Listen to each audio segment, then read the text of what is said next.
It's here from Pop Turn and speaking to Charly Jordan about Ted, which is dropping on Peacock January 11th. Happy New Year. Welcome to the show. Thanks so much for being here.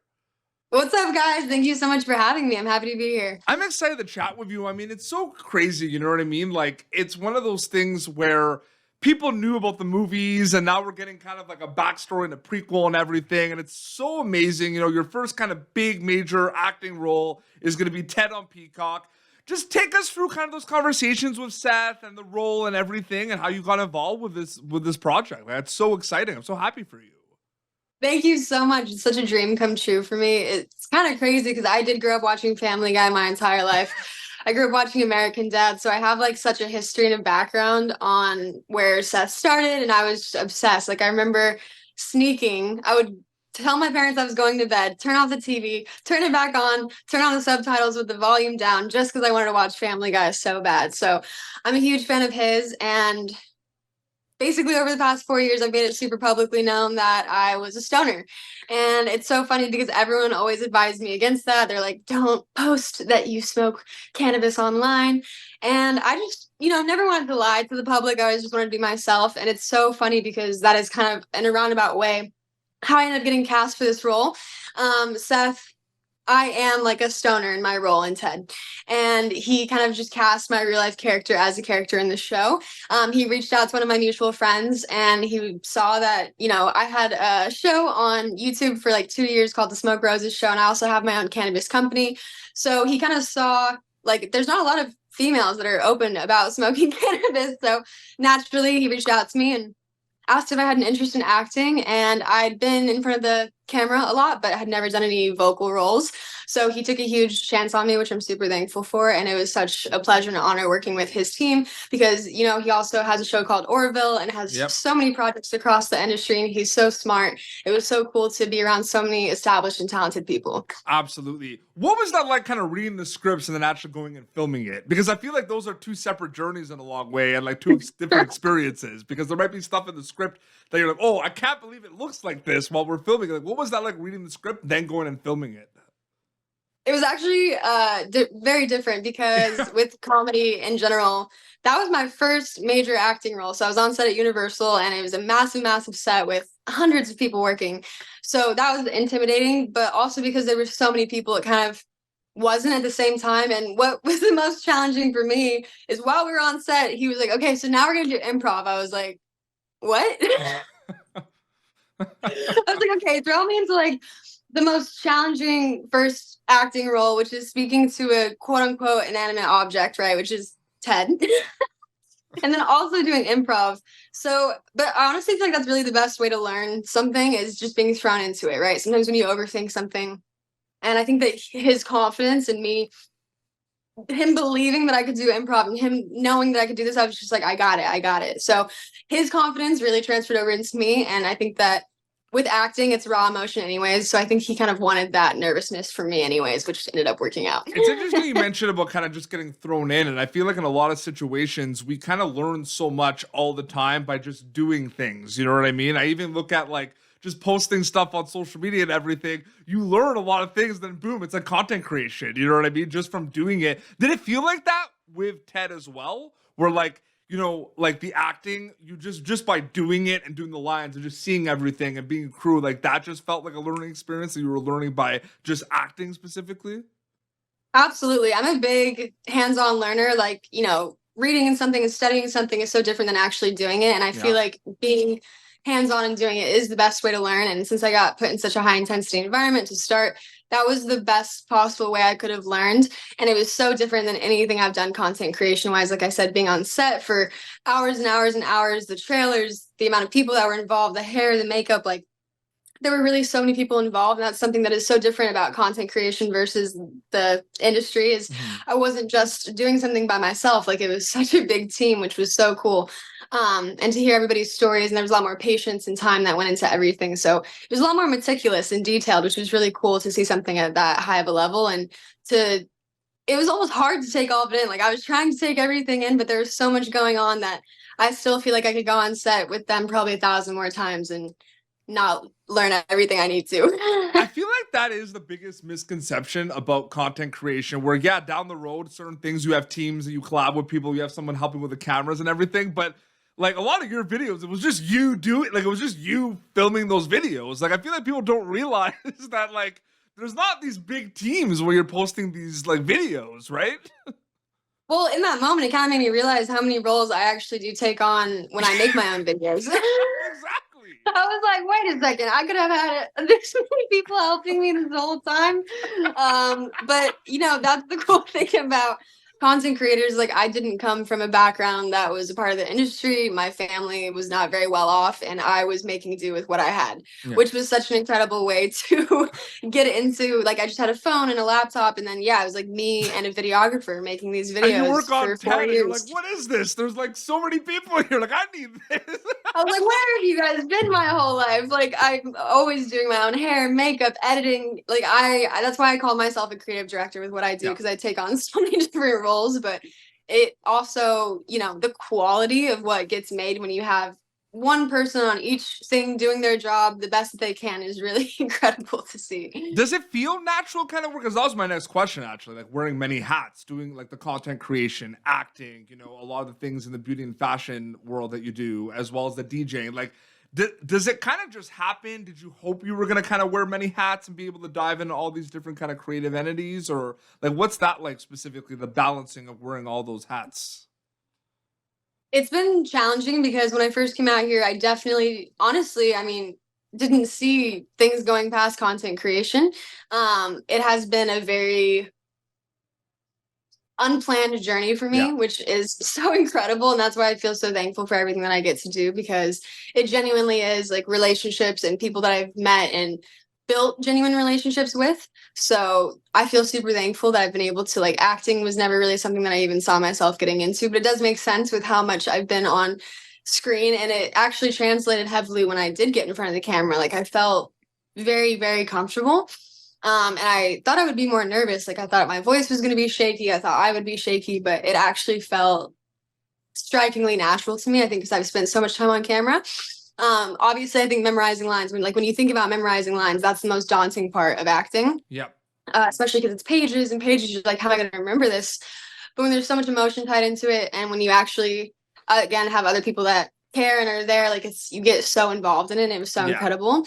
But as far as juggling the different hats with what I do, I've definitely more recently had to pick and choose what is a priority to me, because as much as social media has been such a big thing in my life, as I get older, it is a little bit more of a quick turnaround again. Like, I don't know how to describe it. Like, it's a very fast moving thing. Yeah. And as I get older, I definitely seek more long-term goals and find joy in working on projects for much longer instead of just these quick turnaround, like one day experiences. So it's more just the older I get, the more I enjoy working on bigger projects. It's actually a really good segue to my next question, kind of getting back to Ted, because I feel like, you know, acting, you know, when you DJ, when you create content, a lot of other things you do, they're different in terms of what you have to do, but they all have many steps, and there's kind of this discipline component of it where there might be kind of deadlines where you have to get things out, right? And you're talking to people, you're on Zoom calls and everything. So they're like similar in a lot of those ways. So I'm wondering if like any of those kind of experiences like indirectly like helped you from the acting perspective on TED. You know what I mean? Like from an organization perspective, like, do you think about those things at all? 100%. I mean, acting, I think in general, either you know, have a shit ton of life experience, and that's kind of what molds you into being able to pull those emotions, or a lot of people have a lot of traditional and classic training with acting. I've never taken an acting class in my life. That's not something I've ever done. But if everybody knows my background and my life, I've had a lot of crazy life experiences, and that is something that I'm able to pull from, which, you know, being able to go through hard things and have this range of emotion and actually being able to put it towards something positive is really, really cool. DJing is probably one of the hardest jobs I've had in my life, just for the sheer fact of the amount of people I have to interact with. You're also interacting with the song, like you're also interacting with the sounds. I think people don't realize that. Yeah, it's a lot of sound, it's a lot of people, it's a lot of lights. Like, there's not really, I think I don't think there's a more intense environment than that. So being on set felt calm compared to that. So that's why I think I felt very relaxed on set, and it was much more peaceful. Like people were just reading their books in the corners, just getting ready to film and like eating apples. I was like, this is so chill. So it was really cool. It's more creative people, right? Like I feel like what's the coolest part for me is I just love being able to dip into other people's worlds and like seeing the theater kids in their element, and then seeing the music nerds in their element, and then seeing content creation, which is like the little internet kids in their element. Like I love being able to relate to each of these parties. And for me, like I just feel like a creative individual, no matter what that is, whether it's music, content. I love writing. We're gonna get I love into the doing, I music love because there was a creating. music video recently with Renner that I have to talk to you about. Yes, but that's why, like, I feel like creative recognizes creative, Yeah. and I think a lot of people just enjoy working with me for that sheer fact that I'm able to like level with them. New Year's Eve, music video drops with Jeremy Renner. You're in this music video. I mean, tell me about that specifically. That's really cool. That my friend Evan Hara, who directed the music video, he's the one who actually cast me for that, and obviously I had to meet Jeremy and make sure that he thought it was a good fit. Yep. And he's so amazing to talk to and such an incredible person. And I can only imagine what it's like to go through an experience like that. Yep. I've had my own, again, sort of injuries and struggles in the past. And I just tried to sort of listen to him and relate to him on that. And it was so incredible and such an honor to be able to play his daughter Ava and have him tell me his story and try to portray that throughout the entire video. So that was really something that had nothing to do with me, and I was just thankful to be able to again give off that energy. His daughter is so amazing and so sweet, so it was cool to embody that and be part of my friend's project. Absolutely. No, for sure. And it's interesting because a lot of content creation, you post a few videos on Instagram or TikTok and everything. A lot of it you don't really think much about it, Charlie, right? Like at one point you're like, there is this strategic hat where you're like, yeah, okay, there's some content that people want from all around the world. When did it start to kind of really sink in that this was something that you had to like TikTok and the content creation, you had to really start like maybe like planning a little bit more than you were? Was it kind of early on during like the pandemic? Like when did that kind of start, where it was just rather than just posting videos? Because it starts as posting videos, then it's like, whoa, wow, like there's a lot of steps here. It's content creation. Like when did that kind of start for you, would you say? Honestly, I'll be honest with you, it's kind of the opposite for me. So I've had a lot of thought going into it from the beginning, and actually during quarantine is when I feel like a lot of mindless content started being created. 100%. Just Because everyone was at home. Exactly. Everybody was at home and just trying to relate and was bored and making fun videos. So there's just a lot of like mindless content being put out. Yeah. From the beginning, if you go back to my first travel videos that I've made, I've always made pretty produced out long videos. And during quarantine was actually when I stopped doing that. So, and then right out of quarantine is when my DJing career started picking back up. So I was not able to get back into video creation as much as I would have liked to, which I want to this year. But travel videos is where I started, and I know it's like such a long lost niche on the internet. But that is where I got my start. And that really was the start of social media just in general, was, showing people that there's beyond, like, used to not be able to even connect with people beyond like your 15-mile radius of where you lived. So it was really incredible to be a part of this first push of social media, where it was just a bunch of people from all over the world who had no concept of like nepotism or connections or anything. It was just individuals who were very, I guess, ballsy in the fact that they were willing to leave their hometown and go do things that they'd never done before, which is something that I did because I was born and raised Mormon my whole life, and I wanted to really get out of that bubble. And so there was a lot of meaning for me in social media when I started, and Instagram changed my life. And I don't really feel like you hear a lot of people say that nowadays.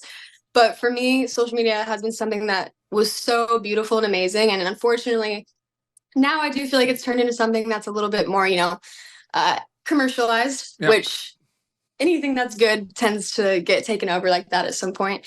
But I still have been trying to, as much as it feels uncomfortable for me, because everyone does want to see that massive just push out of content all the time.